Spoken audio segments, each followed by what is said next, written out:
जय हिंद दोस्तों, क्या हाल है। स्वागत है आप सभी का भैया इस वीडियो में। क्लास 10th 2024 बोर्ड एग्जाम के लिए जीवन परिचय का बिल्कुल वन शॉट करेंगे। इस वीडियो के बाद दूसरी वीडियो देखने की जरूरत नहीं है। इस वीडियो में हम लोग जीवन परिचय देखेंगे आचार्य रामचंद्र शुक्ल, डॉक्टर राजेंद्र प्रसाद, जयशंकर प्रसाद, सूरदास, तुलसीदास, महादेवी वर्मा, सुमित्रा नंदन पंत। इस वीडियो के बाद 10 नंबर तुम्हारे बिल्कुल पक्के हो जाएंगे, तो आज से ही 10 नंबर पक्के कर लो। और हाँ, इसका पूरा का पूरा पीडीएफ भी मिलेगा, मैं ऐसे ही नहीं बोल रहा हूँ, ठीक है। पूरा का पूरा आपको पीडीएफ मिलेगा, देख सकते हो। तो भाई पीडीएफ डाउनलोड कहाँ से होगा, मैं आपको सारी चीजें बता दूंगा। तो चलो मैं आप लोगों को बताता हूँ। तो सबसे पहले दोस्तों हम यहाँ पर शुरू करते हैं आचार्य रामचंद्र शुक्ल जी का जीवन परिचय। कि मेरा लर्न मंत्र एप्लीकेशन डाउनलोड कर लो, ये पूरा का पूरा पीडीएफ फॉर्म में वहां पर आपको मिल जाएगा। इस समय वहां पर आप देखोगे बोर्ड एग्जाम स्पेशल से एक सीरीज चल रही है, बोर्ड एग्जाम स्पेशल, ठीक है। स्पेशल चीजें उसमें मिल रही हैं जो कि बोर्ड एग्जाम में 100% गारंटेड है कि आएंगी, वही सारी चीजें उसमें मिल रही हैं।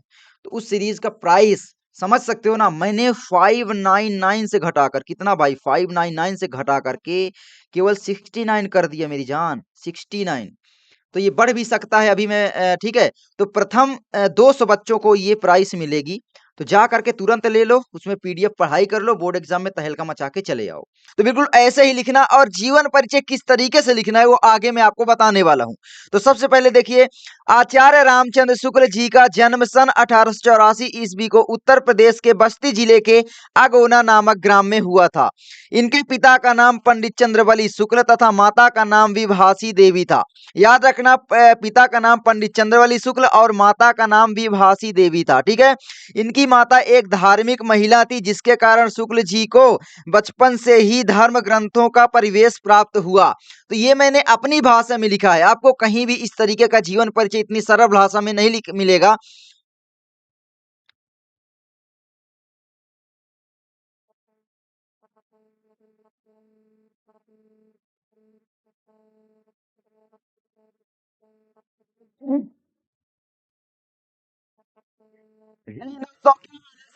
सभी का भैया क्लास 10th हिंदी का पूरा जीवन परिचय आज खत्म कर देंगे, पूरा वन शॉट होने वाला है। और इसकी डाउनलोड लिंक भी आपको मिलेगी पीडीएफ फॉर्म में। तो पीडीएफ भी मिलेगा, तो टेंशन बिल्कुल ही मत लेना, मस्त पढ़ाई करना। तो 22 फरवरी को इससे बाहर जीवन परिचय नहीं आएंगे। अगर आता है तो जिंदा जला देना, ऐसा क्लेम मैं कभी नहीं करता, लेकिन आज कर रहा हूं क्योंकि इससे बाहर नहीं आएगा। इस वीडियो के बाद 10 नंबर तुम्हारे बिल्कुल पक्के हो जाएंगे। इस वीडियो में हम जीवन परिचय देखेंगे आचार्य रामचंद्र शुक्ल, डॉक्टर राजेंद्र प्रसाद, जयशंकर प्रसाद, सूरदास, तुलसीदास, महादेवी वर्मा, सुमित्रा नंदन पंत। आप देख सकते हो सारे के सारे इंपॉर्टेंट हैं, और इनको मैंने अपनी भाषा में, सरल भाषा में लिखा है। आज तक याद नहीं हुए तो आज याद होंगे, ये गारंटी है। और 10 नंबर तुम्हारे आज पक्के हो जाएंगे क्लास 10th हिंदी में, तो आज ही 10 नंबर पक्के कर लो। तो चलो यहाँ पर आचार्य रामचंद्र शुक्ल जी का सबसे पहले देखते हैं। तो यहाँ पर आचार्य रामचंद्र शुक्ल जी का ऐसे ही लिखना, ठीक है। सबसे पहले आप प्रश्नोत्तर संख्या डालना, मैं कैसे लिखना है आगे चल के बता दूंगा, टेंशन मत लेना लास्ट में। तो आचार्य रामचंद्र शुक्ल जी का जन्म सन 1884 ईस्वी को उत्तर प्रदेश के बस्ती जिले के अगोना नामक ग्राम में हुआ था। इनके पिता का नाम पंडित चंद्रवली शुक्ल तथा माता का नाम विभासी देवी था। इस तरीके का जीवन परिचय आपको कहीं नहीं मिलेगा इतनी सरल भाषा में। मैंने सारी चीजें ध्यान में रखी है कि भाई पूरे नंबर भी मिले, सरल भाषा भी हो, ताकि आराम से आप लोगों को याद हो जाए, ठीक है। तो आगे बढ़ते हैं। इनकी माता एक धार्मिक महिला थी, जिसके कारण शुक्ल जी को बचपन से ही धर्म ग्रंथों का परिवेश प्राप्त हुआ। देख सकते हो ना भाई, धार्मिक महिला सभी कवि की माता, आप कह लो, होती हैं सभी कवि लेखक की। बस आपको ये हर एक जीवन परिचय में इतनी लाइन चेप देना है, ठीक है। ये है, अगर नहीं आता। इनकी प्रारंभिक शिक्षा इनके पिता के पास मिर्जापुर में हुई। इनके पिताजी मिर्जापुर में कानून गो थे, है ना, अगर आपको पता होगा। बाकी शुक्ल जी ने एंट्रेंस हाई स्कूल की परीक्षा मिर्जापुर जिले के मिशन स्कूल से उत्तीर्ण की। आप कह लो कि भाई अपने पिता के पास रह करके ही इन्होंने मिर्जापुर के मिशन स्कूल से 10वीं की परीक्षा उत्तीर्ण की। देखो, लिखने की भाषा आप अपने अनुसार चेंज कर सकते हो, बस उसका एक सही वाक्य बनना चाहिए, है ना। इन्होंने इंटर की परीक्षा के लिए इलाहाबाद यानी प्रयागराज में दाखिला लिया, प्रवेश लिया। परंतु परीक्षा में गणित में कमजोर होने के कारण परीक्षा से पहले ही विद्यालय छूट गया, ठीक है। तो गणित में कमजोर थे, विद्यालय छूट गया, छोड़ दिए, कह लो, मन नहीं लगा पढ़ाई में, जो भी बोलना है आप बोल लो। तत्पश्चात शुक्ल जी मिर्जापुर के न्यायालय में नौकरी कर ली, है ना। मिर्जापुर में इन्होंने पढ़ाई करी मिशन स्कूल से, और वहीं पर फिर ये चित्रकला के अध्यापक भी आगे चल के हो गए थे, वो आगे मैंने लिखा है।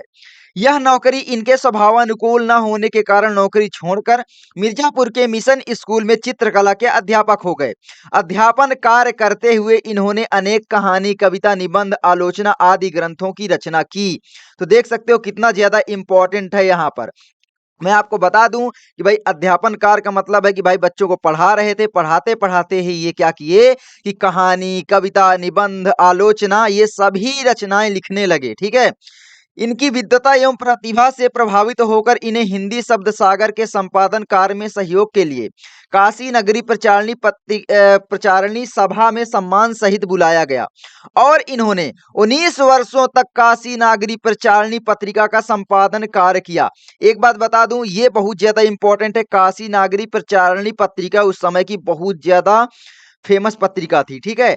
तो इसमें इन्होंने काम किया था, आप देख सकते हो।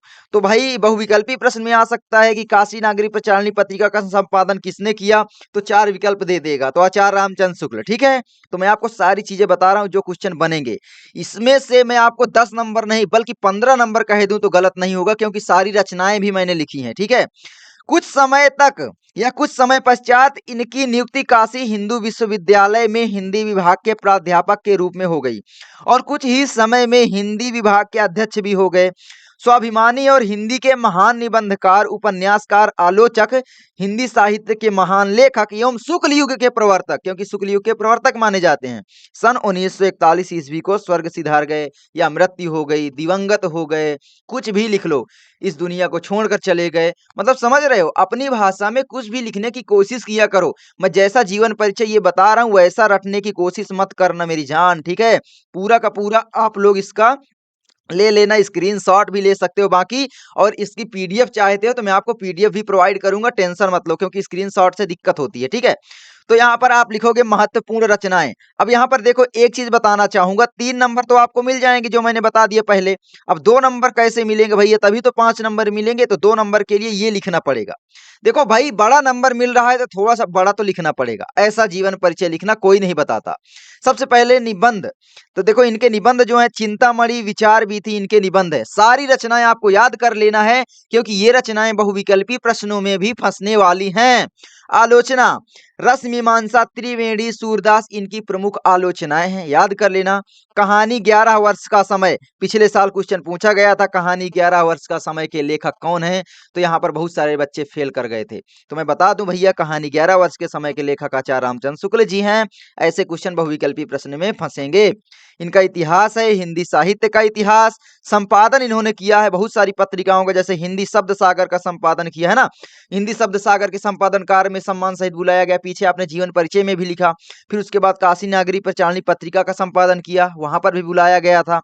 आनंद कादम्बनी पत्रिका का भी संपादन किया था। तो ये तीनों पत्रिकाएं आचार्य रामचंद्र शुक्ल जी ने संपादित की हैं, है ना, उसमें काम किया कह लो। उसके बाद है भैया देखो, सिंपल सी बात है, नीचे आप या तो लिख सकते हो साहित्यिक परिचय। साहित्यिक परिचय बना बनाकर लिख देना है, जैसे जीवन परिचय है ना, उसी में से आपको वर्ड उठा लेने हैं। तो यहाँ पर सबसे पहले देखो हमारे पाठ में, यहाँ पर आप लिख दोगे थोड़ा सा ये कि भाई हमारे पाठ में मित्रता नामक निबंध शुक्ल जी के प्रसिद्ध निबंध संग्रह चिंतामणि से संकलित है। तो देखो ये संदर्भ लिखने में भी आपका मदद करेगा। तो सारी चीजें एक दूसरे से इंटरकनेक्टेड है ना। देखोगे संदर्भ लिखने में मदद करेगा, इसलिए मैंने बता दिया। इस निबंध में अच्छे मित्र के गुण की पहचान तथा मित्रता करने की इच्छा और आवश्यकता आदि का सुंदर विश्लेषणात्मक वर्णन किया गया है। प्रस्तुत निबंध में शुक्ल जी ने सलाह दी है कि हमें हमेशा उत्तम चरित्रवान एवं ईमानदार विवेकशील लोगों को ही मित्र बनाना चाहिए, है ना, अच्छे लोगों को मित्र बनाना चाहिए कह लो, और बुरी संगति से बचना चाहिए, है ना, बुरी संगति से बचना चाहिए। अब भैया क्या लिखोगे, आप ये लिख सकते हो, अगर यही लिख देते हो तो अच्छी बात है, वरना आप लोग यहाँ पर लिख सकते हो मेरी जान, क्या लिख सकते हो, साहित्यिक परिचय। क्या लिखोगे, साहित्यिक परिचय। ठीक है। साहित्यिक परिचय कैसे लिखोगे मैं आपको बता दूं। देखो साहित्यिक परिचय बनाकर ही लिखना है, कैसे। अब देखो पीछे आपने पढ़ा इनकी रचनाएं, है ना, तो यहाँ पर आप लिखोगे शुक्ल जी हिंदी शुक्ल युग के प्रवर्तक माने जाते हैं। इन्होंने हिंदी की विशेष विधाओं में काम किया, जैसे निबंध, आलोचना, कहानी, इतिहास, संपादन। इनका प्रमुख निबंध चिंतामणि है ना। उसके बाद आप लोग यही सारी चीजें लिखोगे। इनकी कहानियां 11 वर्ष का समय है, और इनकी कहानियां मतलब अच्छे अच्छे वर्ड इसमें शामिल कर देना है। बस इनकी इनकी ईमानदारी और प्रतिभा के कारण ही इनको यहाँ पर बुलाया गया, काशी नगरी प्रचारणी पत्रिका का संपादन भी किया। ये सारी चीजें लिख सकते हो। तो मैंने बता दिया ना साहित्यिक परिचय कैसे लिखना है। अगर नहीं लिख पा रहे हो तो दिक्कत मत लेना, टेंशन मत लो, बना कर लिखो, याद मत करो, वरना यही चेप के चले आना, 5 नंबर तुम्हारे पक्के हो जाएंगे, यही चीज। ठीक है, बिल्कुल जैसे मैंने बताया। चलो आगे बढ़ते हैं। आगे हमारा आता है जयशंकर प्रसाद जी का जीवन परिचय। तो ये भी बहुत इंपॉर्टेंट है, मैंने अपनी भाषा में लिखा है, तो चलो मैं आपको बताता हूँ। जयशंकर प्रसाद जी का जन्म सन 1889 ईस्वी को काशी के प्रतिष्ठित वैश्य परिवार में हुआ था। इनके पिता का नाम बाबू देवी प्रसाद तथा माता का नाम मुन्नी देवी था। इनका परिवार गांव में सुंगनी साहू के नाम से प्रसिद्ध था, क्योंकि इनके जो पिताजी थे वो तंबाकू की खेती, सॉरी, तंबाकू का व्यापार किया करते थे। ठीक है, तो इसलिए सुंगनी साहू के नाम से प्रसिद्ध था। इनके पिता एक व्यापारी थे, ऐसा भी लिख सकते हो बड़ा करने के लिए, बाकी ये वैसे अपने आप में ही बड़ा है। ठीक है, प्रसाद जी के पिता साहित्य प्रेमी थे। ठीक है, साहित्य प्रेमी सभी के पिता लगभग, है ना, होते हैं लेखक के, आप देखोगे कवि के। तो बिल्कुल सिंपल है भाई, प्रसाद जी के भी पिता साहित्य प्रेमी थे और इनकी माता धर्मपरायण विदुषी धार्मिक महिला थी, लिख सकते हो। तो चेप देना है बीच बीच में ऐसे वर्ड जो कि सभी में बिल्कुल बैठ जाते हैं, है ना। तो ये है जिसके कारण इनको जन्म से ही साहित्यिक वातावरण प्राप्त हुआ। जन्म से उनको भी प्राप्त हुआ, है ना, आचार्य रामचंद्र शुक्ल जी को, और इनको भी प्राप्त हुआ, तभी तो आगे चल के रचनाएं ये लिखने लगे। इनकी प्रारंभिक शिक्षा इनके घर पर ही हुई। प्रसाद जी ने मात्र 9 वर्ष की आयु में ही एक कविता की रचना की, जिसको पढ़कर इनके पिता ने महान कवि बनने का आशीर्वाद दिया। बिल्कुल सिंपल है ना, याद हो जाएगा कि भाई 9 वर्ष के जब जयशंकर प्रसाद जी थे, तभी इन्होंने एक कविता की रचना की और उस कविता को अपने पिताजी को सुनाया और इनके पिताजी इनको महान कवि बनने का आशीर्वाद दिया, है ना। तो भाई सिंपल है, किसी का पिता चाहता है क्या कि किसी का बच्चा ऊपर ना जाए? नहीं चाहते थे, बिल्कुल सिंपल, इनके पिता भी ऐसे ही थे।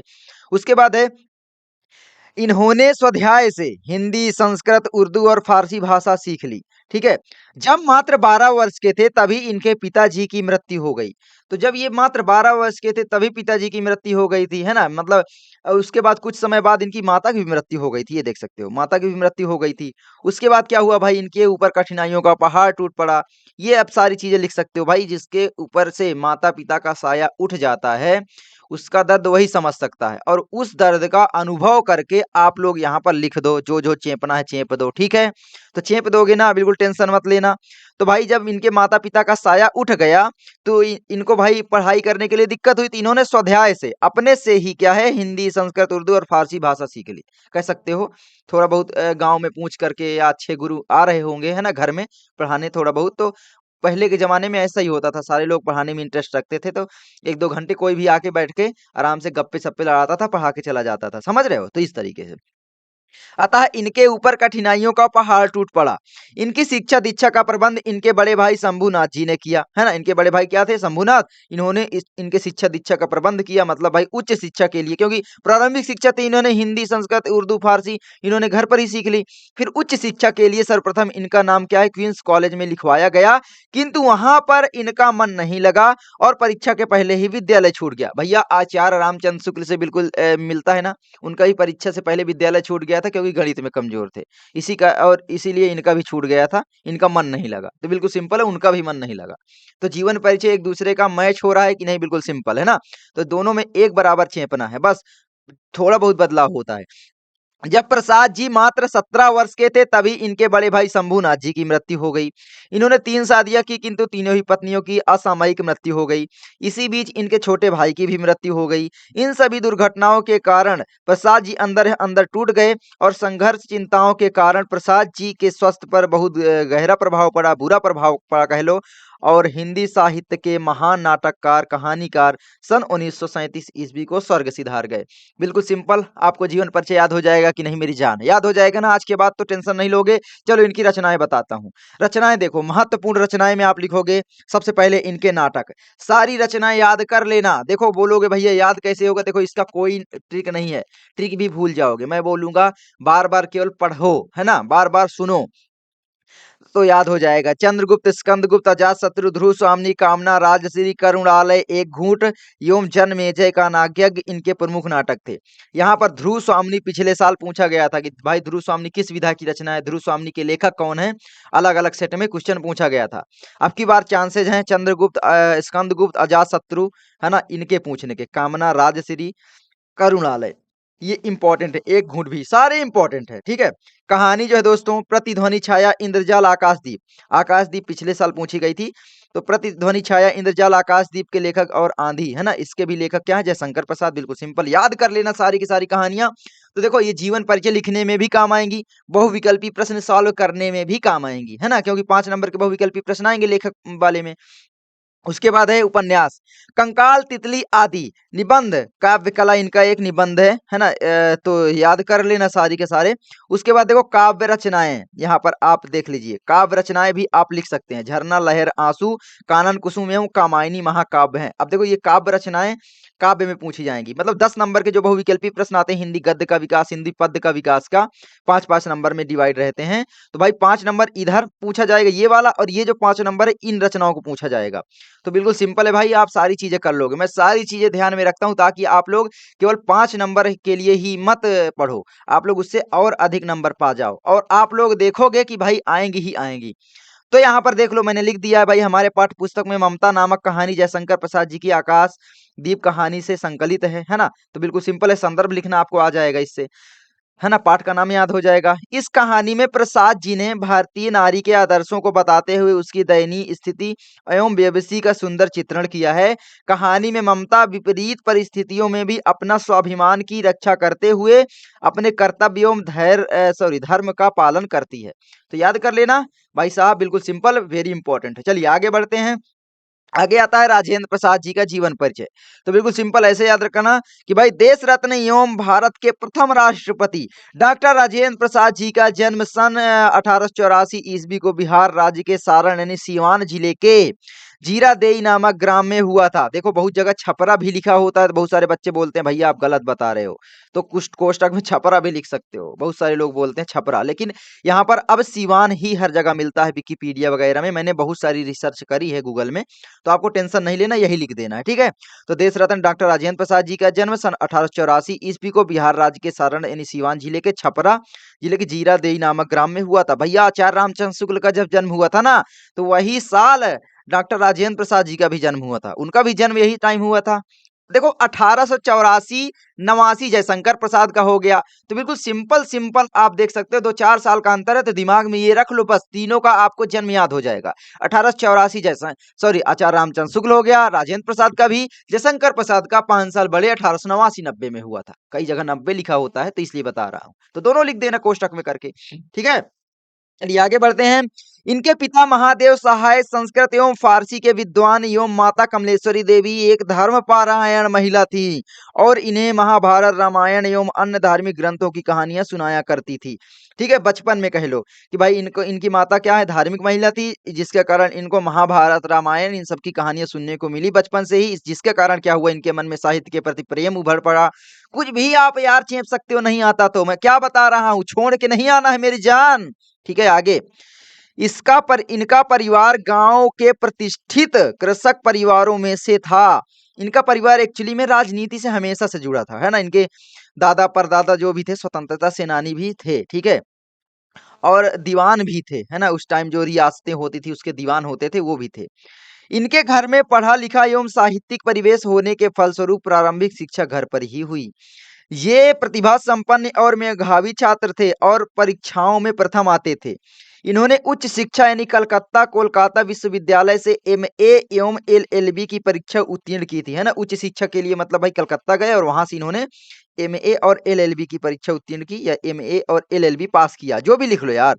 कुछ समय तक मुजफ्फरपुर कॉलेज में अध्यापन कार्य करने के पश्चात ये पटना और कलकत्ता हाई कोर्ट में वकील भी रहे। न्यायालय में नौकरी आचार्य रामचंद्र शुक्ल जी ने भी किया था, न्यायालय में नौकरी इन्होंने भी किया, वकीली। समझ रहे हो, मिल रहा है दोनों का जीवन परिचय, टेंशन नहीं होगा याद करने में। आगे है, इनका झुकाव प्रारंभ से ही राजनीति एवं राष्ट्र सेवा की ओर था। गांधी जी के आदर्शों एवं सिद्धांतों का इन पर गहरा प्रभाव पड़ा, जिसके कारण देश के विभिन्न स्वतंत्रता आंदोलनों में सक्रिय रूप से भाग लेने लगे। स्वतंत्रता आंदोलनों में भाग लेने के कारण अनेक बार जेल भी गए। जेल क्यों जाएंगे भैया, क्योंकि अंग्रेज पसंद नहीं करते थे, और जो अंग्रेजों को पसंद नहीं होता था वो जेल जाता था, चाहे गांधी जी हो चाहे डॉक्टर राजेंद्र प्रसाद जी। गांधी जी बार कई बार जेल गए, ठीक है, कह लो। आगे, इनका संबंध देश की लोकतांत्रिक पार्टी कांग्रेस से था। क्या था भाई? इनका संबंध देश की एक लोकतांत्रिक पार्टी जो हमारी है कांग्रेस से था, है ना, इंडियन नेशनल कांग्रेस से। उसके बाद ये 3 बार अखिल भारतीय कांग्रेस के सभापति एवं भारत के संविधान का निर्माण करने वाली सभा के सभापति चुने गए। जब देश फिर आजाद हो गया, है ना, भारत छोड़ो आंदोलन चला, उसके बाद देश आजाद हुआ, तो देश आजाद हुआ तो भाई संविधान बना। संविधान जब बना तो भाई भारत का जो संविधान बना उसका निर्माण करने वाली सभा के सभापति थे। आप समझ सकते हो ना, प्रमुख रूप से भाई डॉक्टर भीमराव अंबेडकर जी ने तो संविधान लिखा है, प्रमुख रूप से ये ही थे, ठीक है, यही डॉक्टर राजेंद्र प्रसाद। बाकी सभी का बराबर योगदान है। बाबा साहब भीमराव अंबेडकर को देश हमेशा याद रखता है ना, और मैं भी उनको बहुत पसंद करता हूँ। सादा जीवन उच्च विचार इनके जीवन का पूर्ण आदर्श था। भाई सिंपल है आदर्श, क्यों? क्योंकि महात्मा गांधी का भी यही आदर्श था, सादा जीवन उच्च विचार, और महात्मा गांधी के ही आदर्शों से ये प्रभावित थे। तो भाई उनके गुण तो इनके अंदर आएंगे ना। इनकी प्रतिभा, ईमानदारी, कर्तव्य निष्ठा और निष्पक्षता से प्रभावित होकर इनको भारत गणराज्य का प्रथम राष्ट्रपति बनाया गया। देख लो, भारत गणराज्य का प्रथम राष्ट्रपति इन्हीं को बनाया गया था। भारत के प्रथम राष्ट्रपति थे। 1952 से 1962 ईस्वी तक राष्ट्रपति रहे। भाई समझ लो 2 पंचवर्षीय, है ना, 10 साल। इनकी महानताओं के सम्मान स्वरूप देश की सर्वश्रेष्ठ उपाधि या सर्वोच्च उपाधि भारत रत्न से अलंकृत किया गया। जीवन भर राष्ट्र सेवा करते हुए सन 1963 ईस्वी को स्वर्ग सिधार गए। बिल्कुल सिंपल। आपको जीवन परिचय लगा कि नहीं? जल्दी बताओ विनोद, लगा ना? चलो एक लाइक कर देना जल्दी से, आप लोग लाइक नहीं करते हो, ठीक है, और शेयर कर देना यार अपने दोस्त के पास, वो भी लिखे इस तरीके से जीवन परिचय, ताकि बोर्ड एग्जाम में एक भी नंबर ना कटे। रचनाएं देखो, इनकी प्रमुख रचनाएं ऐसे ही याद करना। चंपारण में महात्मा गांधी, बिल्कुल सिंपल है भाई साहब, महात्मा गांधी मिलेंगे। जैसे देखो, मेरी आत्मकथा, मेरे यूरोप के अनुभव, क्योंकि इन्होंने देश विदेश की यात्राएं करी, तो भाई यूरोप गए तो यूरोप के अनुभव एक यात्रा लिख दी। शिक्षा और संस्कृति, है ना, भारतीय शिक्षा, बापू के कदमों में, संस्कृति का अध्ययन, खादी का अर्थशास्त्र, गांधी की देन। तो देख सकते हो पिछले साल पूछी गई थी ये, बाप कौन सा पूछी गई थी रचना? चंपारण में महात्मा गांधी, गांधी की देन। हाँ, गांधी की देन के लेखक कौन है पूछा गया था बहुविकल्पी में। तो सोच सकते हो आपके बहुविकल्पी प्रश्नों में इसमें से बहुत सारे क्वेश्चन फंसेंगे, ये गारंटेड है। कम से कम 3 से 4 क्वेश्चन देख लेना चाहिए, है ना, गद्य में ही। तो मान लो ये 5 नंबर तो जीवन परिचय का मिलेगा आपको इधर अभी, और 5 अभी कवि परिचय का मिलेगा, और 4 नंबर कह लो आपको रचनाओं के मिल जाएंगे, यानी 9 नंबर आपके इधर पक्के होंगे, देखना चाहिए, ठीक है। आगे बढ़ते हैं अब कवि परिचय की ओर, ठीक है। बाकी साहित्य में स्थान आप लोग लिख देना, मैंने बताया ही साहित्य में स्थान बना बना करके कैसे लिखना है। इन रचनाओं से उठाना है और चेप देना है, पीछे से थोड़ा बहुत उठाना है, दिमाग से अपने से संक्षिप्त रूप में चेप देना है, बस 2-3 लाइन में। यहाँ पर मैंने अपने चेपा ही है।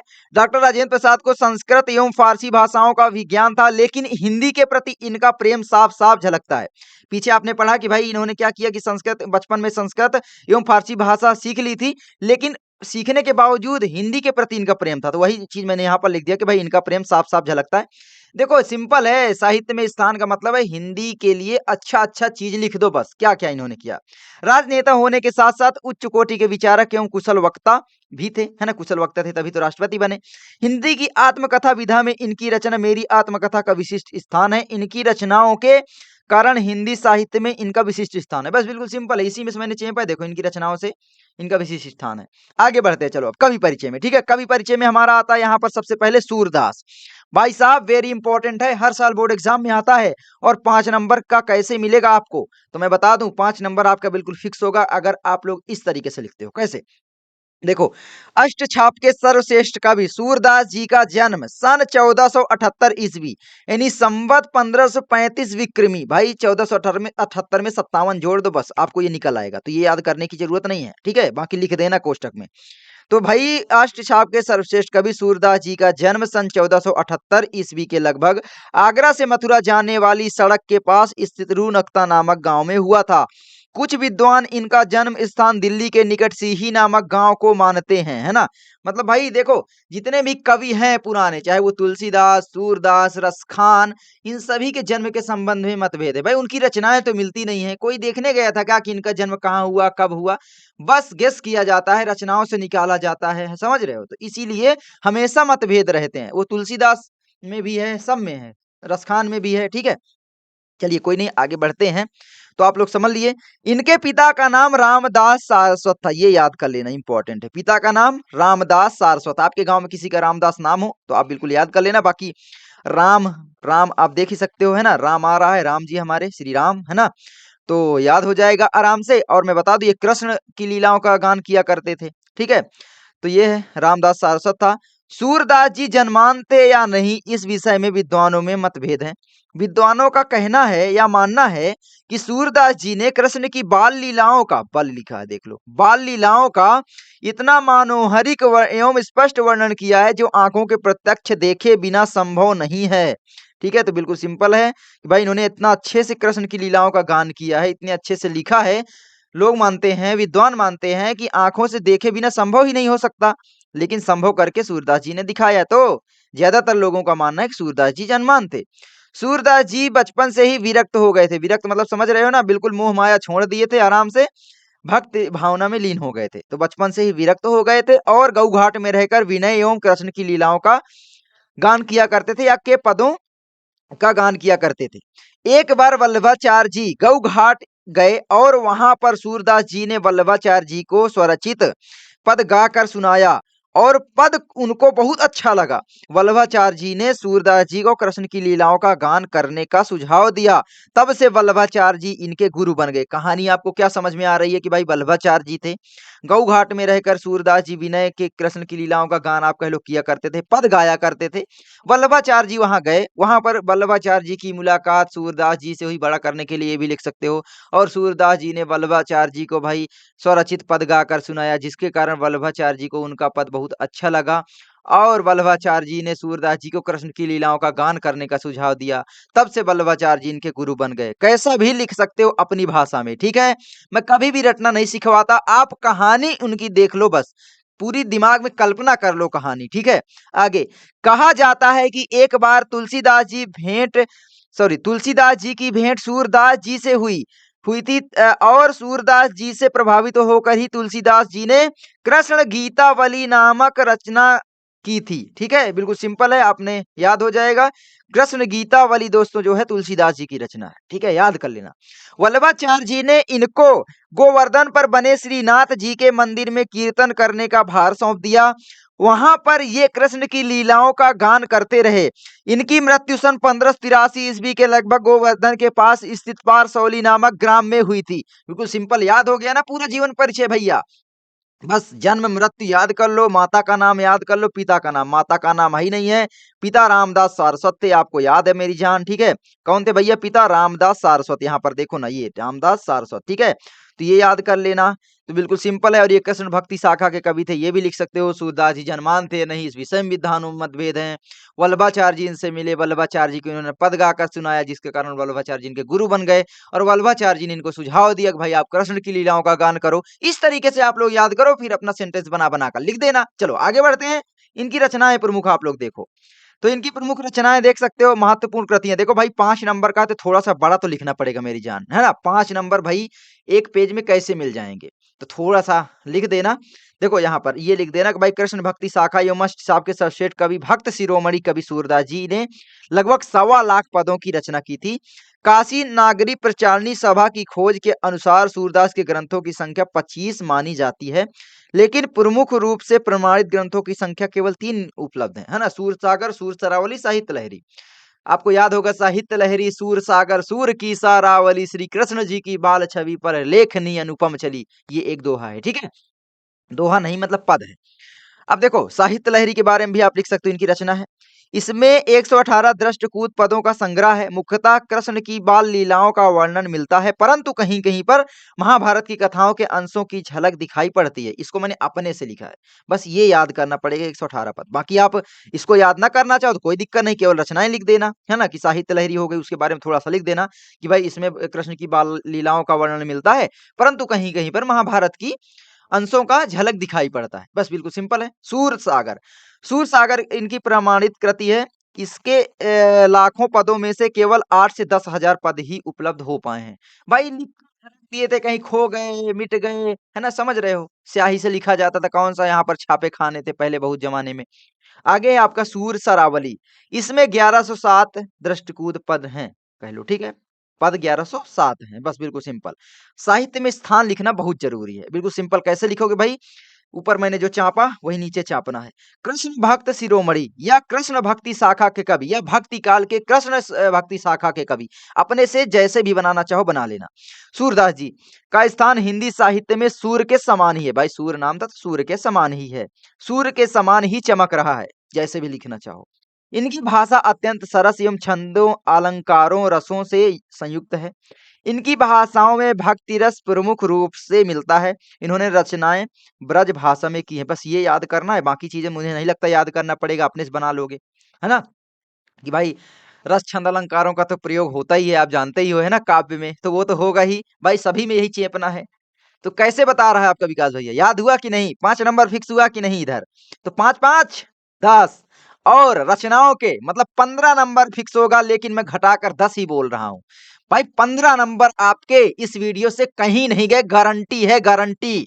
और हाँ यार, मैं आपको बताने के लिए भूल गया, अगर आप लोग इसका पूरा का पूरा पीडीएफ चाहते हो तो लर्न मंत्रा एप्लीकेशन डाउनलोड कर लो। क्या डाउनलोड करना है? स्पेस नहीं देना है, लर्न, है ना, लर्न, और यहाँ पर सर्च करना है मंत्रा, ऐसे सर्च करना है, आपको मिल जाएगी, स्पेस नहीं देना है, लर्न मंत्रा, या तो डिस्क्रिप्शन में लिंक मिल जाएगी, जाकर डाउनलोड कर लेना। चलो ठीक है, तो ये चीज है। चलो आई होप आप लोग समझ गए। आगे बढ़ते हैं, दूसरे का जीवन परिचय। ठीक है, तो दूसरे का जीवन परिचय यहाँ पर भैया गोस्वामी तुलसीदास, वेरी इंपॉर्टेंट जीवन परिचय, आपको पता होगा, बोर्ड एग्जाम में हर साल आता है।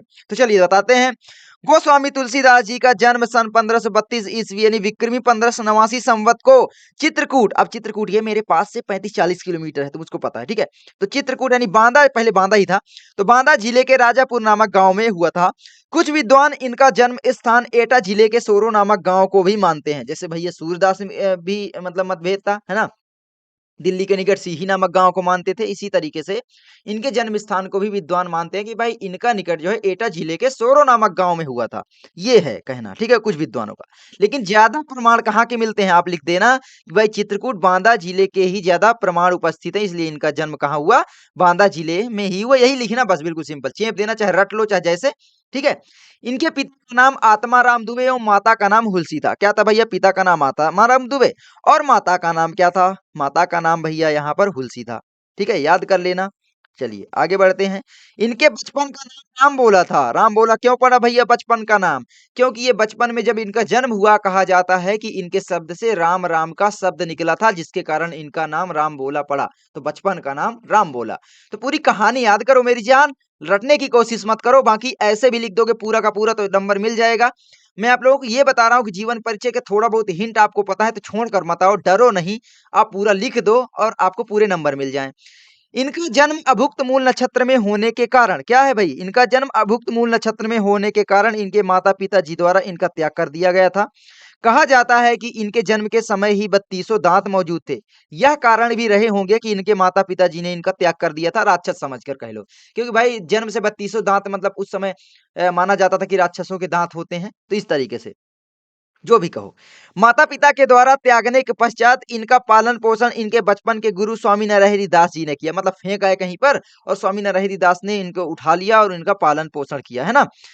इनका विवाह रत्नावली के साथ हुआ, तो आप कह लो इनके बचपन के गुरु प्रारंभिक शिक्षा दीक्षा इनके गुरु स्वामी नरहरि दास से ही हुई, और स्वामी नरहरि दास ही इनको काशी लेकर गए थे और वहां पर शेष सनातन नामक विद्वान से इनको वेद पुराणों की ग्रंथों का ज्ञान प्राप्त करवाया था, है ना। तो ये कह लो, तो ये आगे पढ़ोगे। तुलसीदास जी अपनी पत्नी के प्रेम में बहुत अनुरक्त रहते थे। भाई देखो, तुलसीदास जी का विवाह जब रत्नावली के साथ हुआ, ये अपनी पत्नी से बहुत प्रेम करते थे और उनके प्रेम में अनुरक्त रहते थे। कहा जाता है कि पत्नी द्वारा बिना बताए मैके चले जाने पर तुलसीदास जी आंधी तूफानों का सामना करते हुए रात को अपने ससुराल जा पहुंचे। वहां पर पत्नी ने बहुत डांटा एवं फटकार लगाने के फलस्वरूप इनके मन में वहीं से वैराग्य उत्पन्न हो गया और ये काशी चले गए, ठीक है। काशी के शेष सनातन नामक विद्वान से वेद पुराणों का ज्ञान प्राप्त किया। तुलसीदास जी राम भक्ति शाखा के प्रमुख कवियों में से एक हैं। इनका जीवन काशी, अयोध्या एवं चित्रकूट में अधिक बीता और यहीं पर इन्होंने रचनाएं भी लिखी। इनकी मृत्यु सन 1623 ईस्वी यानी संवत 1680 के लगभग 80 घाट पर हो गई। एक दोहा भी प्रचलित है, संवत 1680 80 गंग के तीर, श्रावण शुक्ल पक्ष में तुलसी तजेव शरीर, ऐसे है ना, भद्रपद, ऐसे ही मुझे याद थोड़ा थोड़ा है। और यहाँ पर एक दोहा और प्रचलित है भाई, संवत 1680 80 गंग के तीर, नहीं नहीं, संवत 15, हाँ संवत 1520 संवत 1520 कालिंदी के तीर, श्रावण पक्ष सप्तमी तुलसी धरे शरीर। तो इस तरीके से इनके दोहा प्रचलित है। बाकी उसको याद ना करो तो सही है, क्योंकि याद करने में टाइम लगेगा। इसी तरीके से लिखना। आगे इनकी रचनाएं आप लोग देख लो, ठीक है। तो इनकी रचनाएं मेरी जान है। महत्वपूर्ण रचनाओं में देखो, श्री रामचरितमानस तो भाई आप जानते हो कितना फेमस है ना। हमारे पाठ में भी श्री रामचरितमानस से ही लिए गए हैं। जैसे धनुष भंग हो गया है ना, शीर्षक क्या हो गया, धनुष भंग हो गया। और कौन सा भैया, धनुष भंग और वन पथ पर, वन पथ पर, ठीक है। तो ये दोनों शीर्षक तो याद कर लेना। तो श्री रामचरितमानस और ये वन पथ पर कवितावली से लिया गया है। दोहावली, विनय पत्रिका इनकी प्रमुख रचनाएं हैं। गीतावली, कृष्ण गीतावली, है ना, आपने पीछे पढ़ा सूरदास जी से जब इनकी मुलाकात हुई थी, तो उनसे प्रेरित होकर की ये रचना इन्होंने की। जानकी मंगल, पार्वती मंगल, रामाज्ञा प्रश्न, रामलाला नाहसू नाहछू, वैराग्य संदीपनी, वैरवे रामायण। बाकी ये इंपॉर्टेंट है, इधर वाली फिर इधर वाली फिर इधर वाली, मतलब पहले इनको याद करो फिर इनको हो सके तो, ठीक है। बाकी ये इतना भी इंपॉर्टेंट है। चलो आगे पढ़ते हैं। तो आगे आपका यहाँ पर भाई साहित्य में स्थान लिख देना, बिल्कुल सिंपल है, वही चेप देना है जो सभी में चेपे हो। तुलसीदास जी मुख्यतः अपनी रचनाएं अवधि भाषा में की है, बस ये याद रखना है। जैसे भाई सूरदास जी ब्रज भाषा में किया, इन्होंने अपनी रचनाएं अवधि भाषा में की है ना। ये हिंदी साहित्य साहित्य के सर्वश्रेष्ठ कवि हैं, बस यही लिखना है। इनकी रचना श्री रामचरितमानस अत्यंत प्रसिद्ध रचना है, प्रसिद्ध है ना। इनकी रचनाओं में समाज की वास्तविकताओं का वर्णन मिलता है और साथ ही समाज के विसंगतियों पर प्रकाश डालते हुए उनके निराकरण यानी उनके समाधान की भी व्याख्या की है। तो देख सकते हो, याद करने की जरूरत नहीं होगी, अपने से बनाना पड़ेगा साहित्य में स्थान। तो मैं हमेशा बोलता हूँ बना बना कर लिखना ज्यादा अच्छा होता है। आगे आपका आता है यहाँ पर भैया महादेवी वर्मा जी का जीवन परिचय। ये तीनों बहुत इंपॉर्टेंट है, इससे बाहर आएगा ही नहीं, टेंशन मत लो, ठीक है। आधुनिक युग की मीरा के नाम से प्रसिद्ध महादेवी वर्मा जी का जन्म सन 1907 ईस्वी को उत्तर प्रदेश राज्य के फर्रुखाबाद नामक जनपद में हुआ था। इनके पिता गोविंद प्रसाद वर्मा प्राध्यापक थे, है ना, प्राध्यापक मतलब समझ रहे हो, पढ़ाने का काम किया करते थे, प्राध्यापक थे। एवं माता हेमरानी देवी धार्मिक महिला थी। भाई धार्मिक महिला सभी की माता होती हैं। आपने जयशंकर प्रसाद का पढ़ा, आचार्य रामचंद्र शुक्ल, राजेंद्र प्रसाद, आपने पढ़ा ही, ठीक है। तो इनकी माता भी एक धार्मिक महिला थी। माता के धार्मिक गुणों का प्रभाव पड़ा और अच्छे से पढ़ना प्रारंभ कर दिया। देख सकते हो ना, मैंने अपनी भाषा में लिखा, कहीं भी आपको ऐसा जीवन परिचय नहीं मिलेगा इतनी सरल भाषा में। मात्र 9 वर्ष की छोटी आयु में ही इनका विवाह स्वरूप नारायण वर्मा जी के साथ हो गया था। कुछ दिनों बाद इनके माता की मृत्यु हो गई। इन्होंने अपनी प्रारंभिक शिक्षा इंदौर एवं उच्च शिक्षा प्रयाग में पूरी करी थी, ठीक है। तो ये याद करना। इन्होंने संस्कृत भाषा में एमए उत्तीर्ण किया और प्रयाग महिला विद्यापीठ में प्रधानाचार्य के पद पर हो गई, ठीक है। तो ये याद कर लेना। उसके बाद है सर्वप्रथम इनकी रचना जैसे चांद पत्रिका में प्रकाशित होना प्रारंभ हुई, है ना। मतलब इनकी जो रचनाएं थी, एक उस समय की पत्रिका थी चांद पत्रिका, उसमें इनकी रचनाएं प्रकाशित हुई और कुछ वर्षों तक चांद पत्रिका की संपादिका भी रही, है ना। उसी में फिर संपादिका भी हो गई थी, तो वह रही। कुछ वर्षों तक उत्तर प्रदेश विधान परिषद की मनोनीत सदस्या भी रही। इन्होंने नारी शिक्षा और स्वतंत्रता के लिए सदैव संघर्ष किया और नारियों के अधिकारों की रक्षा के लिए उनको शिक्षित होना आवश्यक बताया। और मैं आपको बता दूं, मात्र 9 वर्ष की आयु में ही इनका विवाह हो गया था, जिसके कारण इनके मन में हमेशा से ये था कि नारियों शिक्षित होंगी तो विवाह जल्दी नहीं होगा, नारियों को शिक्षित होना आवश्यक बताया और नारियों की स्वतंत्रता के लिए संघर्ष किया, क्योंकि उस समय नारियों को हमेशा हीन भावना से देखा जाता था, ठीक है। इनकी रचनाओं के सम्मान स्वरूप भारत सरकार ने इन्हें पद्म भूषण की उपाधि से सम्मानित किया। इनकी रचना यामा पर इन्हें ज्ञानपीठ पुरस्कार मिला और उत्तर प्रदेश सरकार ने 1 लाख रुपए का भारत भारती पुरस्कार देकर सम्मानित किया। इनकी प्रमुख मृत्यु सन 1987 ईस्वी को हुई। अब देखो प्रमुख चीज आप क्या लिखोगे, ठीक है। तो देखो बिल्कुल सिंपल सिंपल मैं आपको बता दूं, फ्लो चार्ट जरूर बनाना। जैसे आप प्रश्नोत्तर संख्या लिखोगे यहाँ पर, ठीक है। मान लो यहाँ पर आपने लिखा, मैं आपको बता देता हूँ थोड़ा सा, ठीक है। मान लो आपने यहाँ पर लिखा प्रश्नोत्तर संख्या, ठीक है। कैसे लिखोगे जीवन परिचय? प्रश्नोत्तर संख्या आपने डाला, छठवां में आएगा। छठवां का मान लो आप का कर रहे हो या खा कर रहे हो, जो भी करोगे, मान लो का कर रहे हो, बिल्कुल सिंपल। यार ये तो खा में आएगा ना, चलो खा आप लोग समझो, ठीक है। तो छठवें का, तो यहाँ पर आपका खा, ठीक है। तो छठवें का खा आपका होगा। अब यहाँ पर आप लोग इस तरीके से हेडिंग डाल लेना, ठीक है, बिल्कुल सिंपल। अब यहाँ पर क्या करोगे, नीचे लिख दोगे भाई, जैसे दूसरे नंबर पर आया है, उसमें खा में दूसरा नंबर इस तरीके से नंबर पड़ा रहेगा, 3 रहेंगे, 1 करना होगा। तो मान लो महादेवी वर्मा का आप कर रहे हो, तो महादेवी वर्मा, ठीक है, महादेवी वर्मा कर रहे हो, तो यहाँ पर आप नीचे लिखोगे जीवन परिचय, ठीक है, महादेवी वर्मा का आप लिखोगे, फिर उसके बाद आप लिखोगे यहाँ पर बीच में, फिर उसके बाद यहाँ पर लिखोगे जीवन परिचय, जीवन परिचय, ठीक है। तो जीवन परिचय डालने के बाद आप लोग क्या करोगे, बिल्कुल सिंपल है, सबसे पहले एक इधर संक्षिप्त परिचय लिखोगे, फ्लो चार्ट बना के इधर, ठीक, इस तरीके से। यहाँ पर थोड़ा जगह कम पड़ रही है। जैसे इनका देखो, सबसे पहले जन्म लिख दो, ठीक है, जन्म कब हुआ, कहाँ हुआ, ठीक है। जन्म स्थान लिख सकते हो, जन्म स्थान लिख दो, ठीक है, अगर जन्म स्थान, बाकी इसी में लिख सकते थे, जन्म में ही जन्म स्थान समा सकते थे, ठीक है, तो जो भी जैसे भी ये लिख दिए। उसके बाद भैया माता का नाम, पिता का नाम, ठीक है, तो यहाँ पर आप लिखोगे माता का नाम, अगर है तो ठीक है, माता। उसके बाद पिता, प्रारंभिक शिक्षा, ठीक है, और फिर उच्च शिक्षा, या आप केवल हेडिंग डाल दो प्रारंभिक शिक्षा, मतलब शिक्षा कहाँ तक की है ना, बीए किया और एमए किया, ये सारी चीजें आप लिख सकते हो, फिर मृत्यु डाल दो, और यहाँ पर रचनाएं भी लिख दो नीचे, ठीक है, रचनाएं, और नीचे क्या लिखोगे, पुरस्कार जो भी मिले, जो भी मस्त मस्त चीजें हैं, अपने से अपने अनुसार बनाकर लिखना है, याद होगा जो, ठीक है।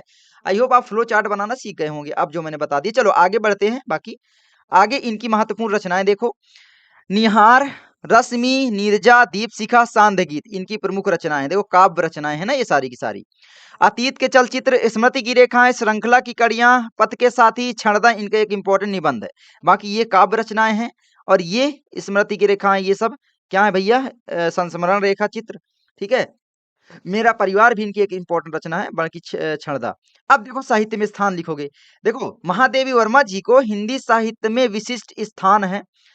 इन्होंने हिंदी की गद्य एवं पद्य दोनों ही क्षेत्रों में अपनी रचनाओं से हिंदी साहित्य की सेवा की है। मीरा के बाद वर्मा जी ऐसी महिला रचनाकार हैं जिन्होंने ख्याति के शिखर को छुआ है, क्योंकि मीरा जो थी उनके बाद ही महादेवी वर्मा को आधुनिक युग की मीरा कहा जाता है। मैंने पीछे आपको बताया भी, तो आप यहाँ पर भी चेप सकते थे, चेप का मतलब है लिख सकते थे, मेरी भाषा है चेप देना, ठीक है मेरी जान। चलो आगे बढ़ते हैं, याद हो जाएगा। अब मैं बताता हूँ सुमित्रानंदन पंत का जीवन परिचय। जीवन परिचय कैसे लिखना है, सारी चीजें आपने पढ़ लिया, ठीक है। चलो ये है सुमित्रानंदन पंत का बिल्कुल सरल रूप में जीवन परिचय। आपको ऐसा जीवन परिचय कहीं भी मिल जाए ना तो पढ़ाना छोड़ दूंगा, ठीक है, बहु मेहनत से बनाया हूँ, देखो पूरे नंबर भी मिलेंगे। सुमित्रानंदन पंत जी का जन्म 1900 ईस्वी को अल्मोड़ा के निकट कौसानी नामक ग्राम में हुआ था, उत्तराखंड में ये उपस्थित है, तो आप लिख सकते हो उत्तराखंड, ठीक है। अल्मोड़ा, आपने सौरभ जोशी का व्लॉग अगर देखा होगा तो पता होगा, अल्मोड़ा में ही वो नाम लिया करता था, ठीक है। तो सुमित्रानंदन पंत जी का जन्म 1900 ईस्वी को अल्मोड़ा के निकट कौसानी नामक ग्राम में हुआ था। इनके पिता का नाम पंडित गंगादत्त पंत था। पिता का नाम क्या था भैया, पंडित गंगादत्त पंत था, ठीक है, याद कर लेना। आगे बढ़े, इनके जन्म के 6 घंटे बाद ही इनकी माता जी का निधन हो गया था, जिसके कारण बचपन में माँ का प्यार नहीं मिला। इनका बचपन सॉरी इनका पालन पोषण पिता और दादी ने किया, मतलब प्रकृति के गोद में हुआ, ठीक है। प्रकृति का गोद का मतलब क्या है भाई, धरती में हुआ, माता का प्यार नहीं मिल सका, बिल्कुल सिंपल है। बहुत सारे बच्चे कंफ्यूज रहते हैं ये क्या होता है, मैंने बता दिया। इनके बचपन का नाम गुसाई दत्त पंत जी, ठीक है, गुसाई दत्त था। पंत जी की प्रारंभिक शिक्षा इनके गांव में ही हुई। उच्च शिक्षा अल्मोड़ा, वाराणसी और प्रयाग में हुई। वाराणसी से इन्होंने 10वीं की परीक्षा उत्तीर्ण की।